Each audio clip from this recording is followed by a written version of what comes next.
Olá, tudo bem? Eu sou Mário Ribeiro, estou substituindo Cristiane Santana provisoriamente aqui no Universiência, um programa que é fruto da parceria entre TVs e instituições públicas de ensino superior nordestinas.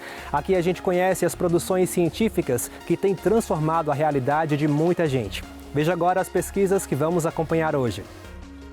Pesquisadores da Universidade Federal de Sergipe, em parceria com a Universidade de São Paulo, buscam respostas para a hipótese da resistência do Aedes aegypti a inseticidas.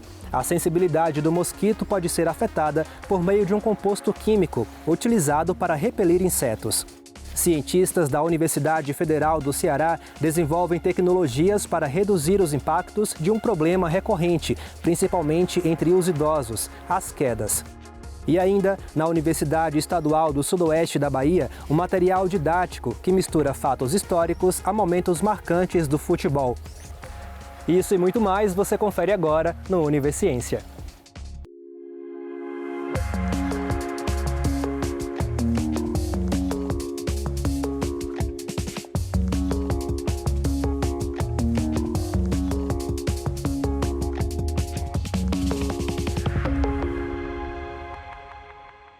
A explosão de casos de doenças transmitidas pelo mosquito Aedes aegypti nos primeiros 6 meses de 2022 no Brasil reacendeu o alerta para o controle de doenças como dengue, zika e chikungunya. Pesquisadores da Universidade Federal de Sergipe, a UFS, e da Universidade de São Paulo, a USP, estão buscando respostas para a hipótese da resistência do Aedes aegypti a inseticidas. Vamos entender melhor na matéria a seguir. Os inseticidas, eles são uma ferramenta muito importante e complementar quando a gente fala de arboviroses, tanto zika, dengue, chikungunya, todas elas que são transmitidas por Aedes aegypti. Os inseticidas, nós já tivemos que trocar várias vezes, vários produtos diferentes. Então, existe um fenômeno biológico, né, que a gente estuda na biologia, que é a seleção. Então, a gente começa a usar um inseticida no ambiente e acaba selecionando alguns indivíduos, alguns mosquitos, que conseguem sobreviver mesmo na presença desse produto. Então, esses inseticidas têm que ser trocados. Então, o Ministério da Saúde já fez várias trocas por produtos diferentes no Brasil. E os repelentes? Os repelentes a gente vem usando mesmo, né, há mais de 60 anos. O Laboratório de Entomologia e Parasitologia Tropical da Universidade Federal de Sergipe tem se dedicado a esses estudos, de estudar resistência aos repelentes, resistência a inseticidas e também ecologia, né, e biologia desses vetores. E um dos experimentos específicos que a gente faz aqui no laboratório é a resistência de mosquitos a inseticidas. E qual é o inseticida que a gente usa? A deltametrina, que até pouco tempo era usado nos carros fumacês. Como que a gente faz esse teste? Nós pegamos 5 garrafas, uma delas sendo controle, e impregnamos com a nossa solução, que seria o nosso inseticida, a deltametrina. No controle, a gente passa só acetona, que é para saber que não é ela que mata os nossos mosquitos, e sim o nosso inseticida. Para saber se eles são resistentes ou não, a gente faz a contagem a cada 15 minutos. Se eles ficarem vivos até 30 minutos, eles são normais, que é o esperado que eles morram em 30 minutos. Se passar disso, são resistentes. Se for menos que 30, eles são sensíveis. No nosso controle, a gente coloca acetona, que é para saber que ela não mata. Como a gente pode ver aqui, todos vivos. E aqui, após o tempo de 30 minutos, todos mortos. Então sabemos que essa população aqui de mosquito não é resistente ao nosso inseticida. Então, a gente trabalha em colaboração com outros laboratórios. Então, tem laboratórios que trabalham no desenvolvimento de novos repelentes e inseticidas também. Tem um insetário, onde a gente faz criação em massa de mosquito para fazer testes. Temos o laboratório de pesquisa, onde esses testes acontecem. E temos também um laboratório de biologia molecular, onde a gente faz estudos mais refinados.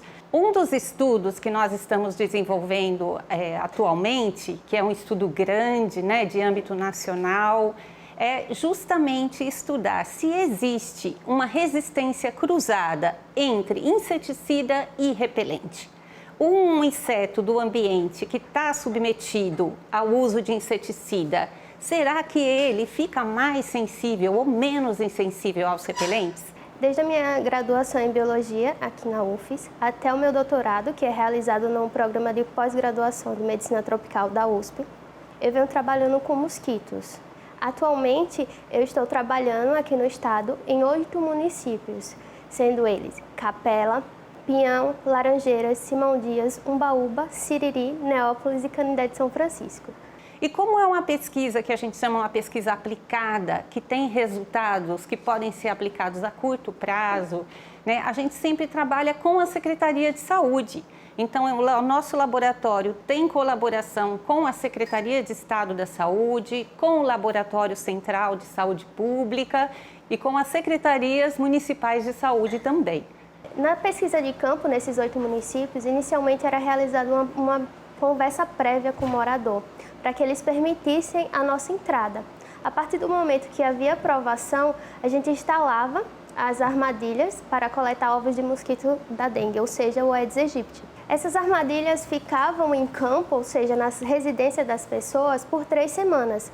Com essas amostras coletadas do campo, a gente tinha um período de secagem das palhetas, logo após a gente fazia a contagem dos ovos. Após a eclosão dos ovos, a gente realizava a criação desses mosquitos, ou seja, a gente abriu colônias de mosquito para cada município que foi coletado. E por que aumentar esses mosquitos em colônia? Para que haja um número suficiente de mosquito para a realização dos testes com inseticida. Porque o número que precisamos, tanto de larvas como de adultos, é muito alto. A gente quer saber, existe alguma mudança na sensibilidade do mosquito? E se esses mosquitos que estão, né, aí na natureza, se eles respondem da mesma maneira que os mosquitos de laboratório, por exemplo? Se nossa hipótese for confirmada e mosquitos resistentes a inseticidas tiverem uma alteração na resposta ao DET, pode trazer prejuízos para a sociedade, porque o tempo de resposta do repelente pode ser alterado, ou seja, você passa, o repelente era para durar 1 hora, acaba diminuindo o tempo, ou tendo que haver um aumento na concentração desse produto no uso pessoal. Veja daqui a pouco, tecnologias ajudam a reduzir os impactos dos problemas provocados por quedas sofridas por pacientes em tratamento. É daqui a pouquinho, depois do intervalo.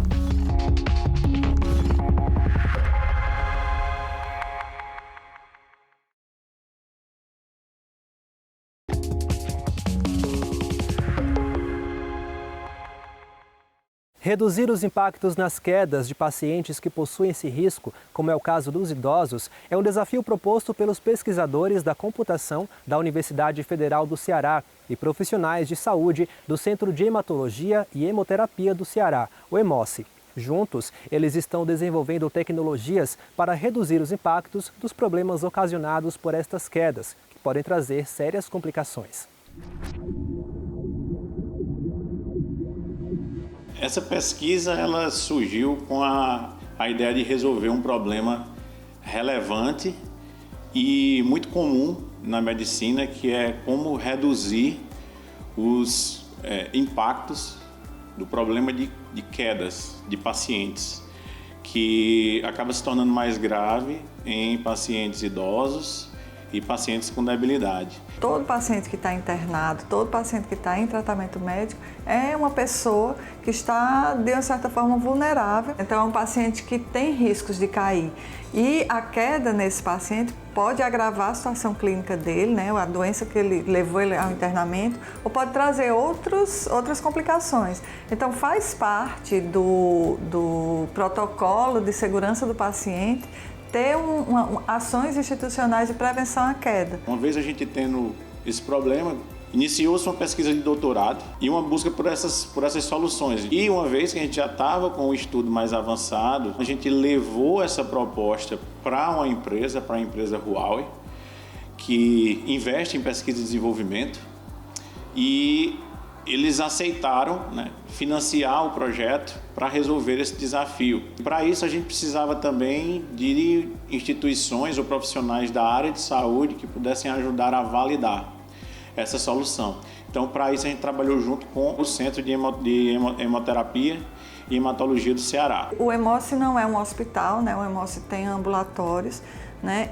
Mas esses pacientes que ficam, vamos dizer, um dia inteiro aqui, 12 horas, esperando uma transfusão, eles também não estão internados, vamos dizer assim, oficialmente, né? Mas eles estão retidos ao leito. Então, é um paciente que a gente também teria interesse em ter alguma estratégia de prevenção de queda. E a gente tem também um grupo de pacientes que têm uma vulnerabilidade com relação a sangramento, que são os pacientes que têm coagulopatia, as pessoas que têm coagulopatia hereditária, os hemofílicos, né, principalmente, que quando caem, quando tem algum trauma, podem ter sangramentos que numa pessoa sem coagulopatia hereditária não aconteceria. E isso pode trazer repercussões mais graves para esses pacientes. A gente teve que desenvolver diversas soluções e melhorias nessa solução e testá-la e validá-la com o tempo, em várias sessões distintas de experimentação que aconteciam dentro do ambulatório do Hemócio em Fortaleza. A gente trabalhava na parte de modelar e executar, criar as funções que fossem úteis no dia a dia para as pessoas, que realmente não fosse só uma invençãozinha tecnológica, mas sim uma coisa que impactasse. A primeira abordagem que nós desenvolvemos foi utilizando uma pulseira como essa, um Smart Band, onde a gente utiliza os dados de acelerômetro, o paciente utiliza essa pulseira no braço e a gente tem um aplicativo para o celular. Essa pulseira ela fica comunicando o tempo inteiro com o celular e um modelo inteligente analisa esses dados em tempo real e notifica um cuidador, também utilizando o celular, que vai ter um aplicativo do cuidador. O segundo módulo que a gente desenvolveu foi utilizando já uma abordagem de visão computacional. O paciente não precisa vestir nenhum tipo de dispositivo. Uma câmera localizada em um corredor ou dentro de uma sala, dentro de uma casa ou até mesmo dentro de um hospital, ele fica sendo monitorado através da câmera e um modelo inteligente analisa a imagem da câmera e ao detectar a queda avisa também aos cuidadores que estiverem registrados para receber as notificações. Na busca por uma solução, a gente faz, como toda pesquisa acadêmica que a gente faz, a gente busca na literatura científica para identificar quais são as alternativas, soluções que já existem, mas a gente também tem um olhar, como ela é bem aplicada, a gente também tem um olhar do mercado. Quando a gente começou, não tinha muitas soluções. E entram também outros aspectos quando a gente encontra alguma solução no mercado para a gente validar esse contexto. Por exemplo, hoje a gente já tem outras alternativas, soluções, mas são caras e inacessíveis para a população de maneira geral. Então, a gente tem um olhar de tentar baratear o custo, a gente tem um olhar de tentar ver o que é mais cômodo ou menos incômodo para o usuário. Então a gente sempre tenta buscar uma mistura aí dessas soluções para tentar minimizar os contras de cada um dos fatores. Ao final do projeto, nós já havíamos realizado os experimentos para fazer a validação, tanto com a solução de pulseira como com a solução utilizando câmera. Apresentamos esses dados para a empresa e fizemos a transferência de tecnologia. A empresa ela gostou da solução, ela ficou tão satisfeita com a solução que ela incorporou esse como sendo o case de saúde na área de 5G, dentro do showroom que a Huawei tem em São Paulo. O pessoal da engenharia, o pessoal da computação ele sabe como chegar à solução, mas ele não tem o problema, ele não entende o problema. E a gente tem o problema e não sabe como chegar à solução. Então essa interlocução é muito importante, essa multidisciplinaridade.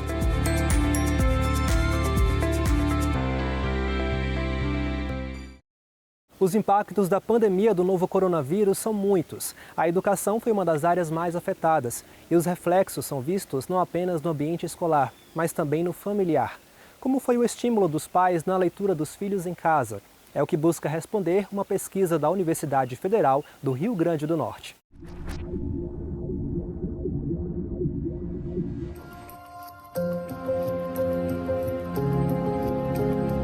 Para mim foi muito difícil ter que ensinar 2 crianças e praticamente sem saber muito, né? A pandemia da Covid-19 causou diversos impactos no processo educacional dos estudantes brasileiros.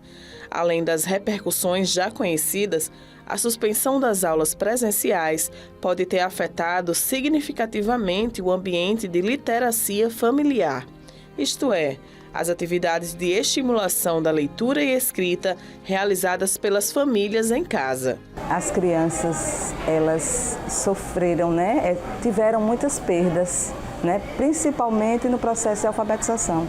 E foi para identificar esses impactos que a professora Cíntia Azoni, do Laboratório de Linguagem Escrita, Interdisciplinaridade e Aprendizagem da UFRN, desenvolveu a pesquisa, em parceria com outras instituições nacionais e internacionais. Essa pesquisa veio de um convite de uma professora da Universidade de Harvard, em que a gente queria observar nos diferentes países, diversas culturas, como que os pais estavam estimulando os precursores de leitura dos seus filhos. Então, aqui no Brasil, nós somos 2 universidades envolvidas, a UFRN e a UFMG, e esse é um questionário online que os pais respondem a respeito dos seus filhos, em que essas crianças têm que ter de 0 a 11 anos de idade. E nesse questionário a gente fazia perguntas sobre práticas do que nós chamamos de literacia familiar, que é o quê? O quanto os pais estimulam seus filhos para a leitura no ambiente em casa.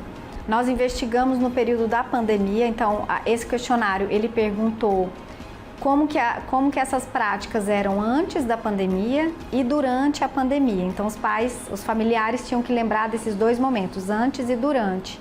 Nós iniciamos em 2020 o questionário online e terminou agora início de 2022, porque a pandemia também já está se afastando um pouco daquele período ápice que foi 2020, o isolamento social. O primeiro desafio que nós encontramos foi que as famílias que responderam, então aqui no Brasil nós tivemos um número de aproximadamente 2.000 respondentes, e nós nos surpreendemos primeiro com o nível socioeconômico, porque foram famílias de alta renda, média e alta renda, o que na realidade não reflete a maioria da população brasileira.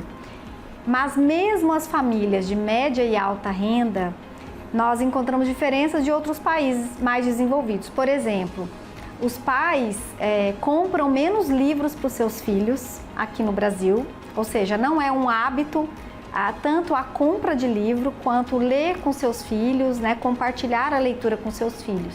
Então isso já mostra que tem uma questão cultural, que não há um incentivo da própria família a essa prática de leitura que é tão importante. Eu vou dar um exemplo bem prático, Alguns países, o número de livros que eles compram, que tem em casa para a criança ler, é para cima de 50. Aqui no Brasil a gente encontrou uma média que não chega nem a 20 livros. Outra questão que nós encontramos é que as crianças diminuíram também a prática de leitura de livros impressos em detrimento dos eletrônicos. Então, durante a pandemia, aumentou muito mais o uso de eletrônicos do que realmente de livro, o livro impresso. Sabendo que não refletia a realidade das famílias brasileiras, a gente veio para uma parte agora que está em execução, que é a gente aplicar um questionário para uma realidade de famílias de nível socioeconômico mais baixo. O questionário, nessa segunda fase da pesquisa, ele é presencial. Então, a gente vem para a escola é muito parceira porque eles marcam horário para os pais virem, a gente aplica esse questionário presencialmente. Ele é mais reduzido em função de todas as demandas que nós identificamos na primeira fase e quais eram as perguntas principais, considerando antes da pandemia e durante a pandemia. E os pais vêm até a gente conversa com eles e depois disso a gente também dá algumas orientações sobre a importância da leitura no ambiente familiar. Os estudos científicos falam muito dessa importância, porque a educação da criança ela não é feita só dentro da escola. Inclusive, essas práticas de literacia familiar, elas são importantes já desde o nascimento da criança. Então, os pais contarem histórias, conversarem com seus filhos, terem essa prática de hábitos de leitura, compartilhar, ler histórias. E isso impacta muito porque esse hábito vai ser essencial para que a criança tenha um estímulo, né? Ela tenha motivação, ela seja engajada para quando ela entrar na alfabetização, ela já ter muitas dessas habilidades desenvolvidas não somente no ambiente da escola, mas também no que a família pode proporcionar para elas, em termos de aprendizagem.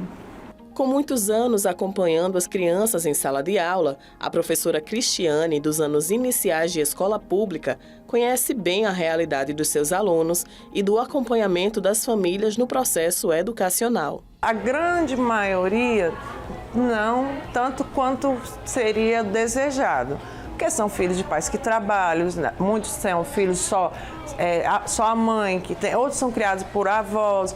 Então, nem sempre famílias que não têm alfabetização, que não têm. Então, tem essa dificuldade, fora alguns que realmente é a questão de vulnerabilidade mesmo. Mas existe também famílias que acompanham, né? Ou que acompanham da melhor maneira que podem. E aí é perceptível. O aluno que tem um acompanhamento pela família, o aluno que de alguma forma tem esse apoio e essa interação da família com a escola, ele tem um desenvolvimento melhor.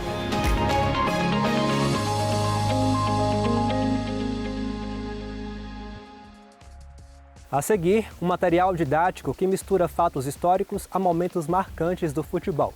É daqui a pouquinho, depois do intervalo.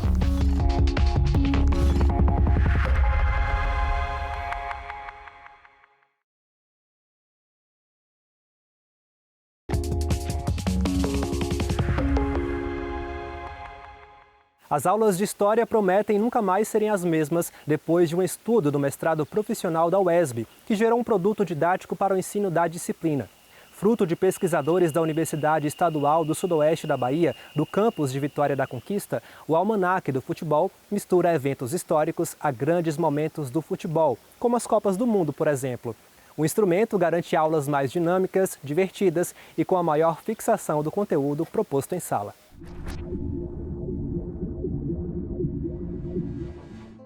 O título do trabalho é Futebol e Política. Não só se discute, como se estuda o futebol como mediação pedagógica para as aulas de História.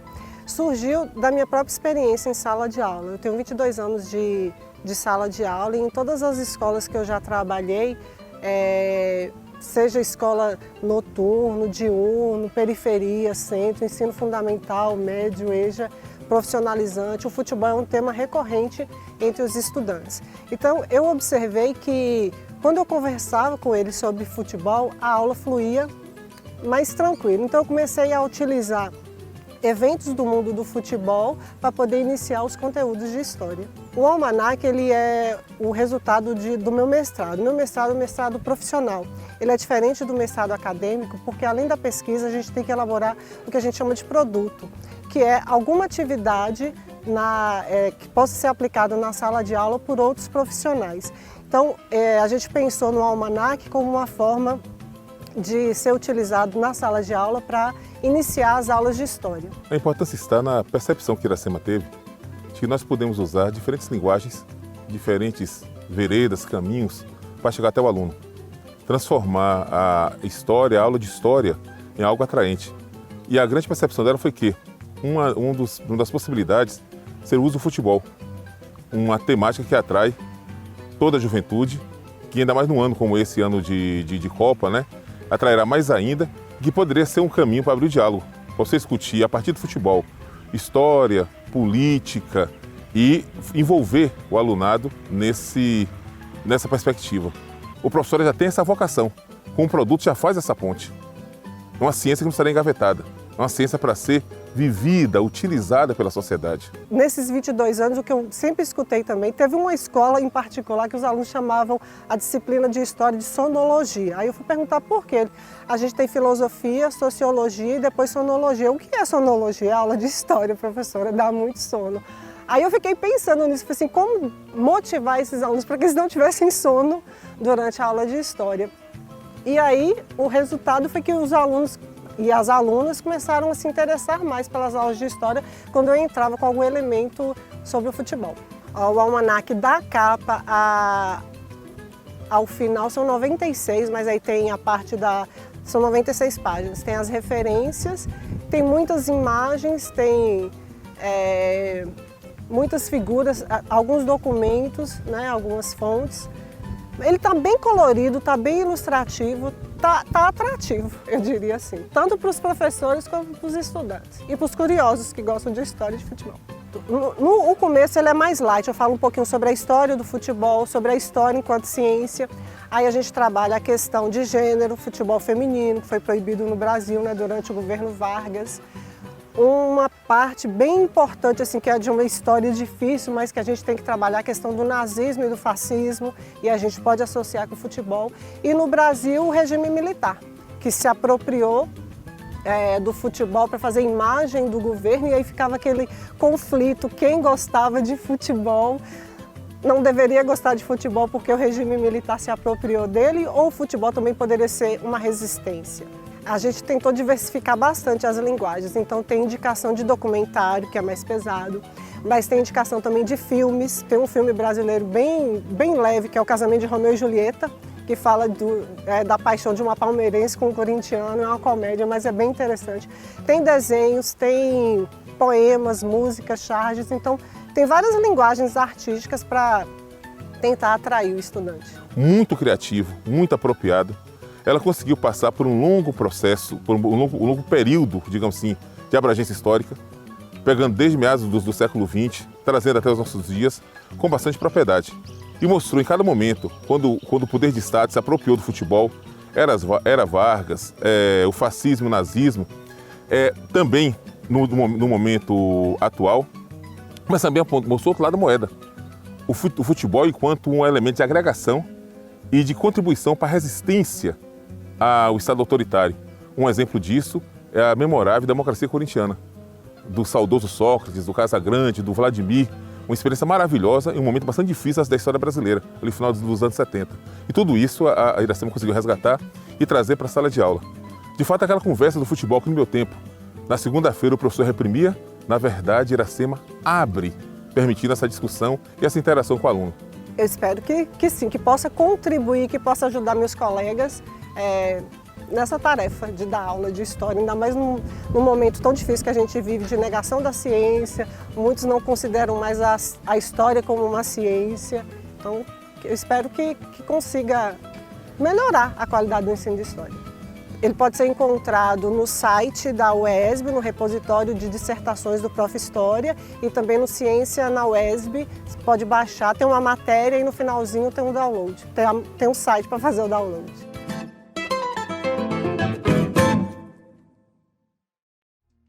O Universiência de hoje fica por aqui. No próximo programa traremos mais pesquisas para você conhecer. E você já sabe, se tiver alguma dúvida ou sugestão, envie para o nosso e-mail universiencia@uesb.edu.br que a gente explica por aqui numa outra edição. Tchau, tchau e até lá!